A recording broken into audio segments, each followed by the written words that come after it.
Greetings, ladies and gentlemen. This is Dungeon Crawler Series, Episode 2. And today we'll be doing the main architecture for the game that we're doing, which we'll talk more about next time. But if you want to skip this tutorial, I'm just going to show you how to do that, just for future reference, so I don't have to tell you again. What you do is you navigate to my repository, which is github.com/patrick/dungeoncrawl. I'll provide the link in the description there. Then what you do is you hit this fork button. Okay, I can't fork it because I own this. but you should be able to. And what that'll do is that'll create a repository under yourself that is sort of a branch off of mine, and you can make your own changes to it, things like that.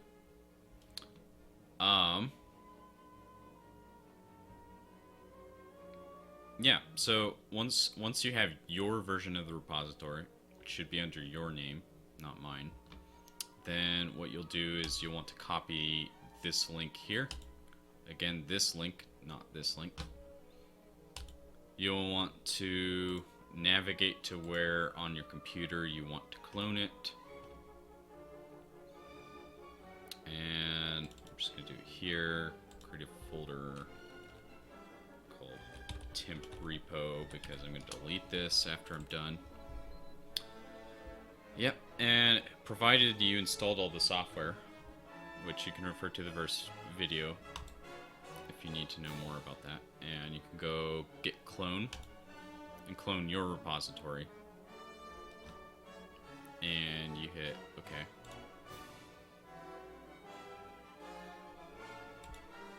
Alright, then if you jump in, this will be the most up-to-date version of the repository. But you don't want the most up-to-date version because I will have likely added more videos by the time you get to this. So what you'll want to do is you'll want to go to Tortoise Git and then switch/checkout. And you can actually go to the commit. So right now these are the only commits I made. And if actually after this video I'll have one more commit after this. So right now my last commit is made work for MonoGame 3.5. There will be a commit after that, and that's how you'll skip this tutorial pretty much, is by switching to that. So you would click on that and say okay, and bam.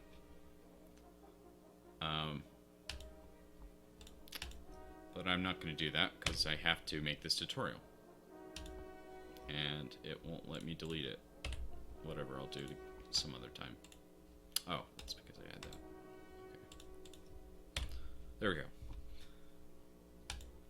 Alright, so next up, I want to explain to you how I'm going to make the game architecture. So this is kind of something I came up with when I was doing a hackathon, but I had a member of my team who was very novice at programming. So what I did was I created this architecture for him, which is what we're going to be doing this episode. And it's going to be really hard, mind you.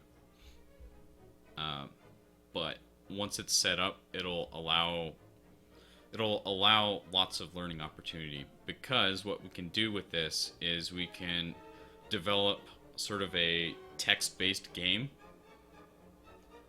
and we'll develop a MonoGame with graphics and stuff. And it will be the same game pretty much. They'll be parallel. It's just that the console version of it won't have any fancy user interface stuff or any graphics whatsoever. It'll just be all text pretty much, which is boring, but that's how we'll prototype game mechanics. And then MonoGame will be exactly the same, except instead of a console interface, we'll just use pretty pictures and maybe some 3D stuff down the line. And then our sort of main module is what's common between both. So, yeah, I don't know. Say we want to change the background color, which is actually what we'll do later in this episode. So if we want to change the background color, then in main, we'll sort of specify that we have a function called set background color. And how the console will respond to that is it will print to the screen the text that, hey, the background color has changed to red. Like, it'll tell you that in text. But there is no background color in the console, so yeah. And then the MonoGame would respond to that by actually changing the background color to red. So that way we can sort of develop and prototype things in the console and bring it over to the graphics, and that would, I think, maximize the learning for you. So yeah. Unfortunately, it's going to be a little hard to set up. So just bear with me for this episode, and next episode we'll get to the real meat of things. And like I said, you can skip it if you want to. No hard feelings. Okay, so let's just jump straight into it. So I'm going to open the Dungeon Crawl project that I have.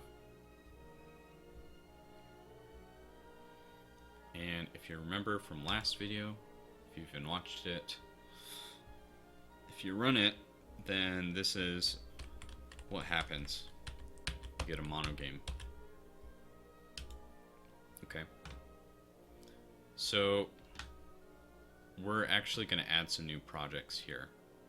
So we're going to click on the solution in the Solution Explorer. We're going to right click. We're going to go Add New Project. Okay. First one's going to be a console application, and it'll be called Dungeon Crawl Console.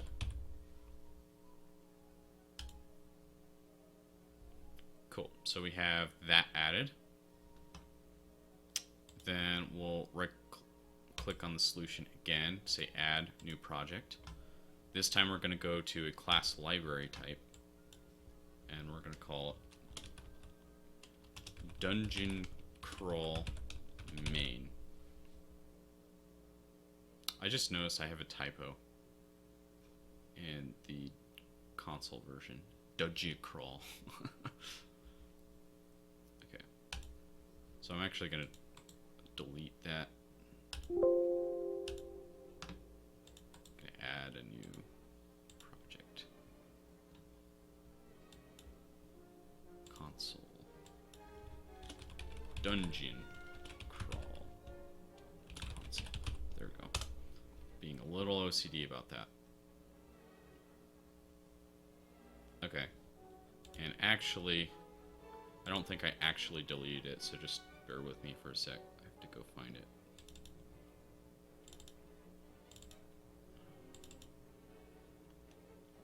Yeah. Okay, that's gone forever now. Okay. So we have 3 projects. Dungeon Crawl, which is just the MonoGame. And actually, let's rename it so that we know. So I'm going to say Mono. Okay. And we have the console and the main. Okay. So if you notice, this is actually our 3 boxes here. We have console, we have MonoGame, and the main. And those take the shape of these projects here. Okay, now what we'll do is we will right-click on references for the console. And we'll say Add Reference. See that? So you right-click on References, Add Reference. Then what you do is you click on this Projects tab over here, and you check the Dungeon Crawl Main. Don't check the Dungeon Crawl Mono, because we're not going to reference that. Okay, so now the console project has has that reference here for Dungeon Crawl main. Okay, now go to the references for the MonoGame project, right click on it, add reference, and again check main, don't check console. There you go.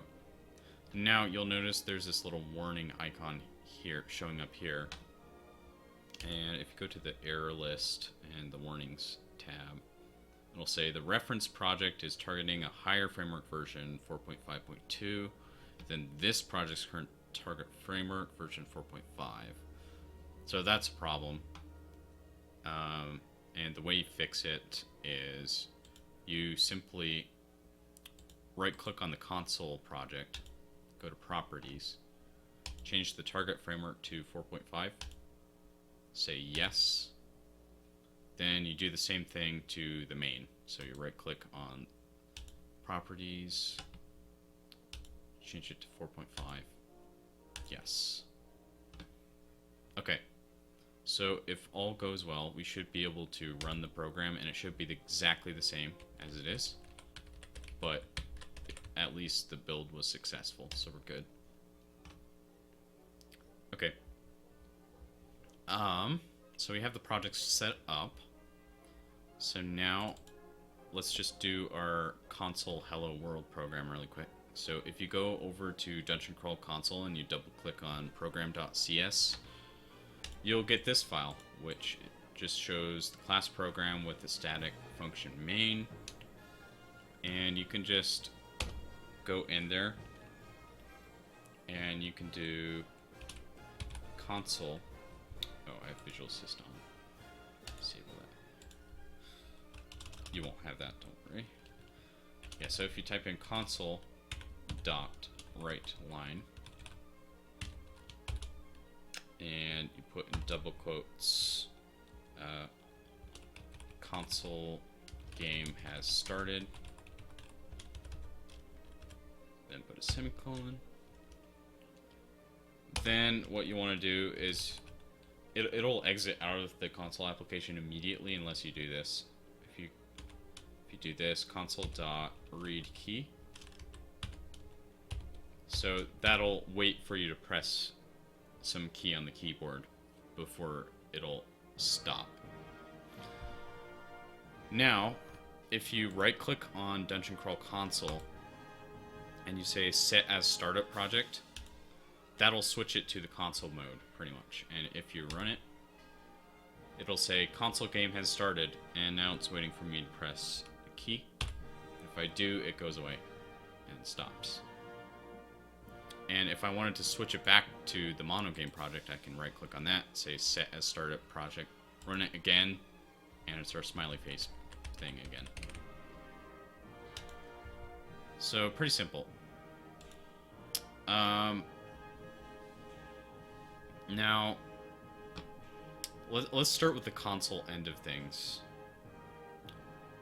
So, let's delete class1.cs in Dungeon Crawl main. Say, yes, we do want it deleted permanently. Okay, then right click on it. We're going to add a class. And it's going to be called... Actually, we want to add an interface. And we're going to call it iResponder. And we're going to add a single function to the interface called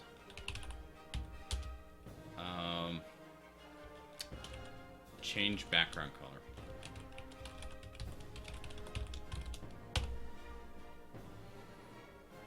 And that'll change the background color to red. How about that? Just as an example. We will delete that later. Okay. The other thing you want to do is make this interface public. That way we can access it from the Dungeon Crawl console project and the MonoGame project. Okay, so that's it for this interface. Then what we want to do is we want to define some sort of version of this interface. I'm not really sure what it's called for interfaces, anyways, you right click on the console application, you go add, I guess we'll just say class, even though, oh yeah, it will be class. Word I was looking for earlier is we want to implement that interface. That's what I was looking for. Okay, so we will call this class console responder.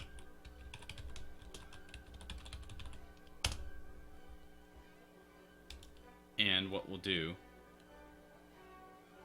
is we will implement that interface. So after the class name, you put a colon, and you type in the dungeon crawl main namespace first, and then put a dot, and then iResponder. Now it should underline it in red, and the reason why it's doing that is because we haven't implemented it. So there's this really handy feature if you press Control period and then hit the Enter key. It'll just do it for you.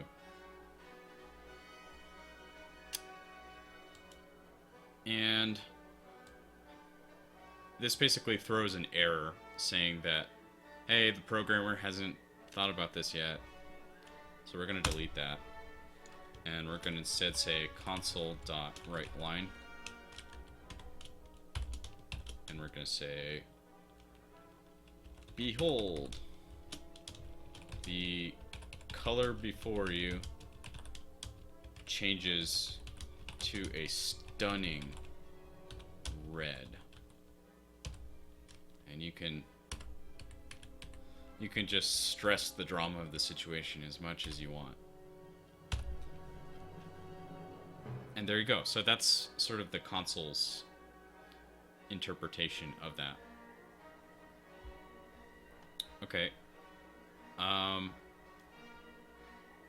Now we need to add. Hold the phone. Yeah, so what I'll do is I'll add a class to the main project again. And this one will be called Dungeon Crawl Main. Just the same as the project name. So why not? And what we'll do is we'll add a public void function called run. And we'll ask for an iResponder. But this could be either console responder or MonoGame responder, which we haven't made yet. Just like that. And once again, we want to make the class public so that it can be accessed by the other projects. Okay, so in this run function, all we want to do is say responder dot change background color, parentheses, semicolon.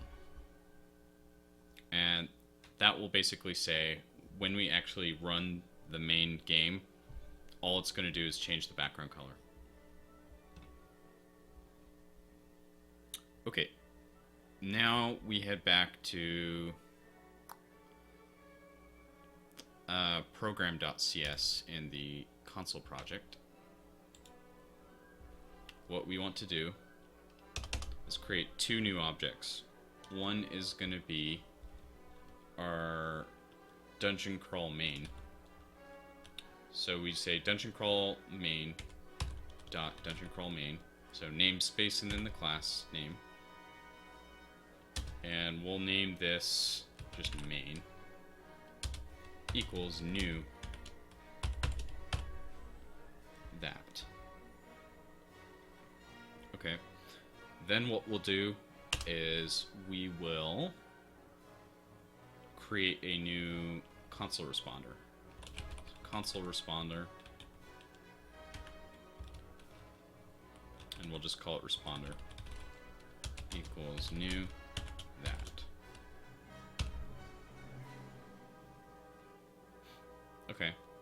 Then what we'll do is we'll just say main dot run and we'll feed it the responder. And last but not least, let's say console.writeLine. And we'll say console game has ended.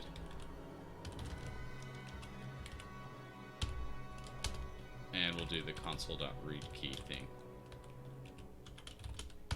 But we'll delete the first console.read key, so that's not necessary.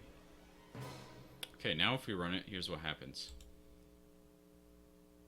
Oh, forgot to set the startup project. So if we right click on the console project, say set as startup project, then run it, here's what it reads. Console game is started, then it starts up the main game, which in effect goes to the console responder here and writes the text, "Behold, the color before you changes to a stunning red." And then it exits out of the game, at which point in program.cs it just says console game is ended. So this is the exact output we should be seeing. So now we want to do the exact same thing for MonoGame, but it's going to be a little more complicated. As if this wasn't already complicated. But trust me, once we actually get going on the main game, this will be a very nice setup.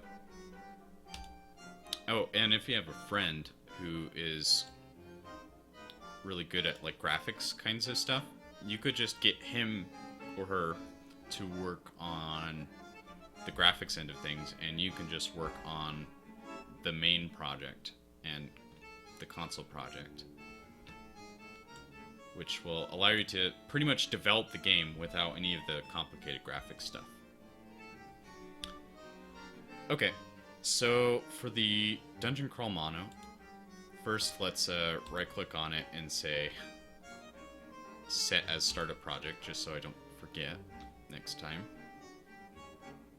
Then what we want to do is we want to do the exact same thing we did for the console. We'll right click and we'll add, well, we'll say class, but really we want an interface. And it'll be called Mono Responder. And this, oh, not an interface. Stupid me. It's a class.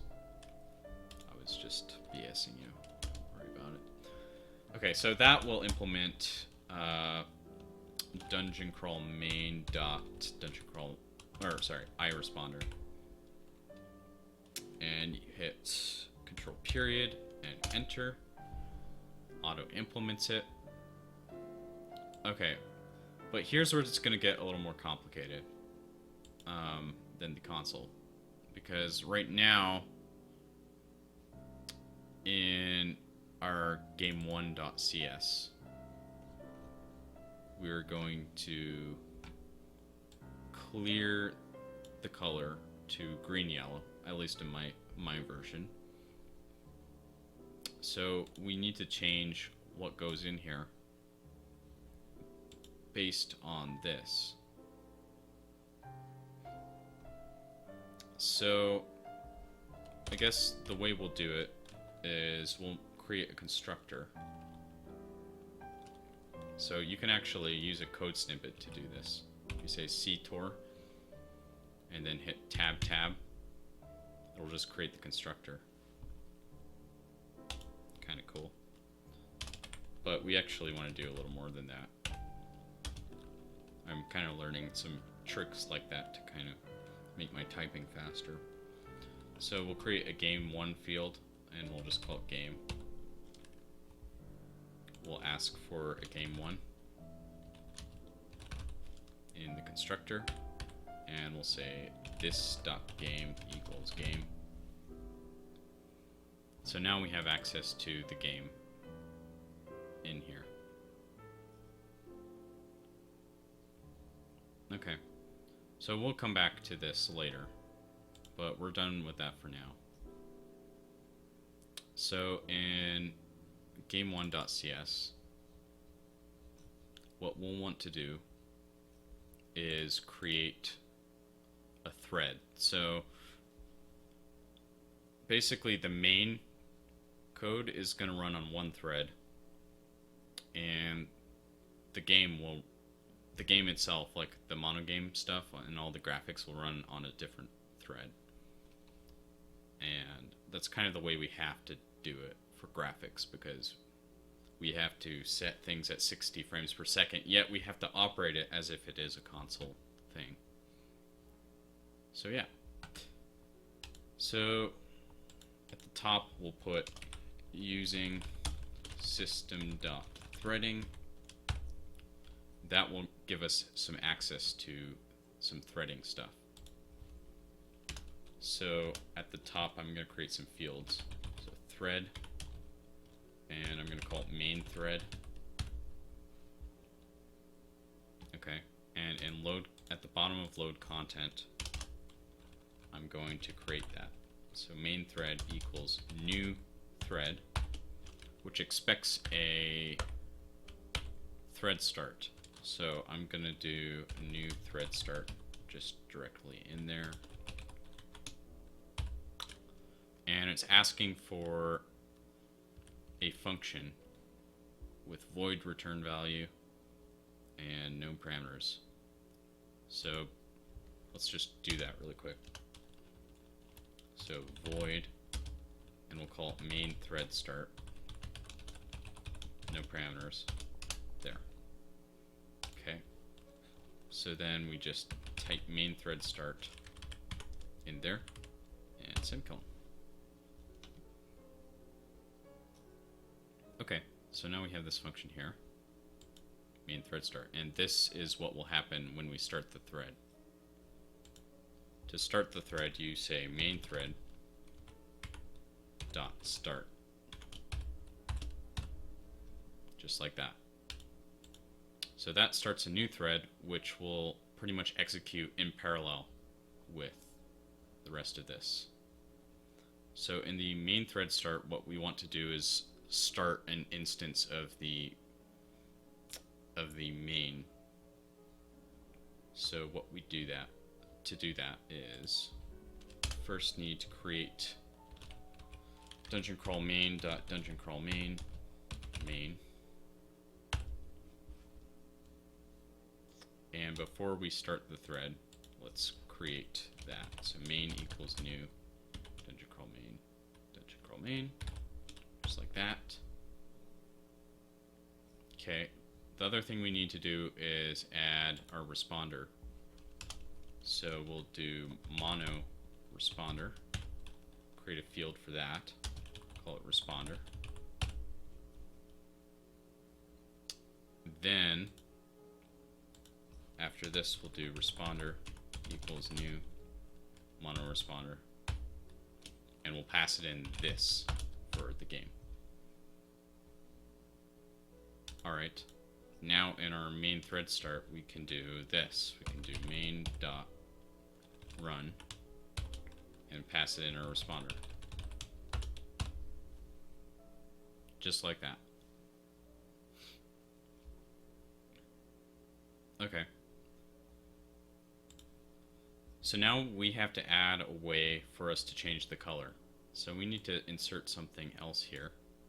So the way we're going to do that is with the public property. So at the top here, you can actually do this with code snippets as well. If you just type in prop tab, the return value, well, the type of property is going to be just a color. Hit tab. The name is going to be background color, and enter. That's all done. So this is essentially our background color in the form of a property, which is a lot like a field.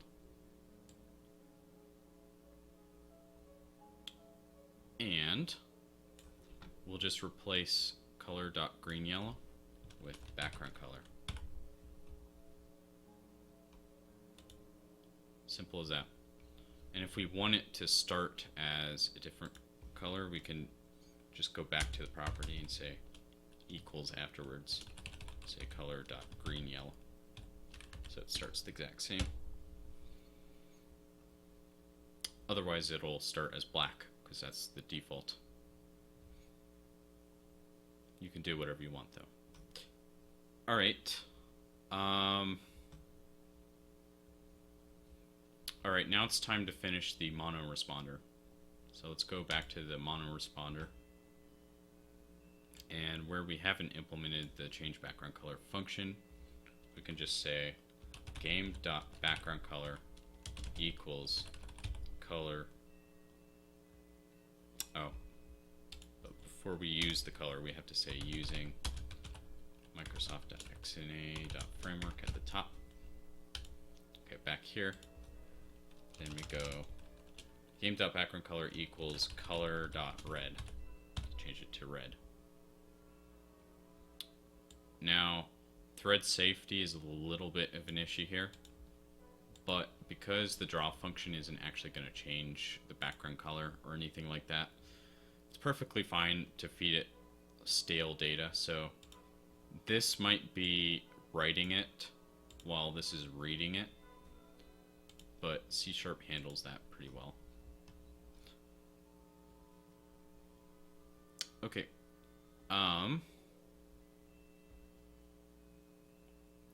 Let me think. I think that's all there is. So if we run this, it should just turn red. Yes. Perfect. And we can still move our smiley face and stuff. Okay. Now, last but not least, I want to add sort of an additional thing that will help us down the line. So let's say that instead of simply changing the background color to red, we want it to go to red, but then a few seconds later go to blue. So first off, we go to the console responder, change this description here. Behold, the color before you changes to a stunning red. 2 seconds later, it changes to a stunning blue.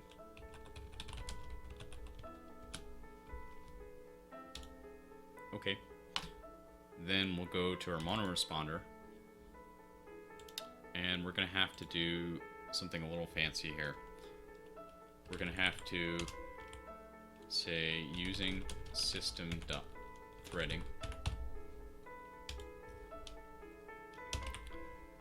and we're going to create an event wait handle. We're going to call it wait handle because we're creative. Say equals new auto reset event and initial state false. Okay. So in the change background color, what we'll do, well actually hold on, let's create some helper functions.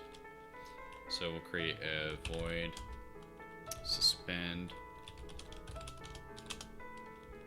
and we'll go wait handle dot wait one. In fact, let's ask for time span for the timeout, and we'll feed it in the timeout. It's a little pointless to create a function that just calls a function, but this is kind of confusing to me, so I like to just say suspend this amount of time, not wait handle dot wait one. That's just confusing. Okay, then we'll create another one, resume. What this one will do is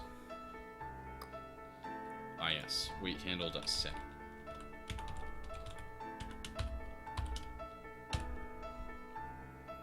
And that will resume this thread. So suspend and resume the thread. So what we can do is after we change the background color to red, we can suspend for a time span dot from seconds and 2.0. And Yeah, then we don't have to resume because it waits 2 seconds and then it resumes. So we're just not going to call that. And we can say game.background color equals color.blue. So this, in effect, causes it to wait 2 seconds and change the color to blue. So if we run this, it's red, 1000, 1000, blue. Cool. Now if we go to our console project, right click and say set as startup project, run it. Behold, the color before you changes to a stunning red. 2 seconds later, it changes to a stunning blue. So there we go. We just started with changing to red, and then we built on that really, really rapidly. And we made a console version and sort of a graphics-oriented version. And that's where we'll leave it for next time. It'll be really fun next time. We'll get into the meat of the game, and it'll be awesome. So yeah, thank you, and leave a like if you like, subscribe if you want more. And once again, I'm still doing consultations. If you email me at patrick@fridaygamestudios.com,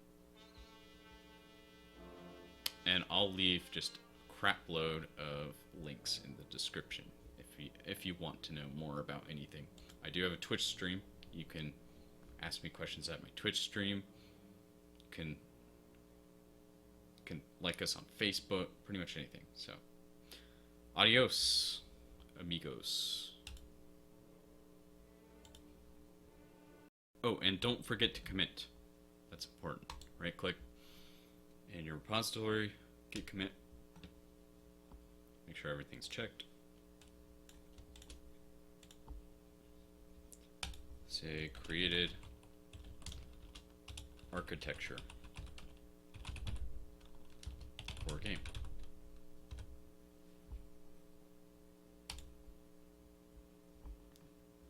And I'm pushing as well.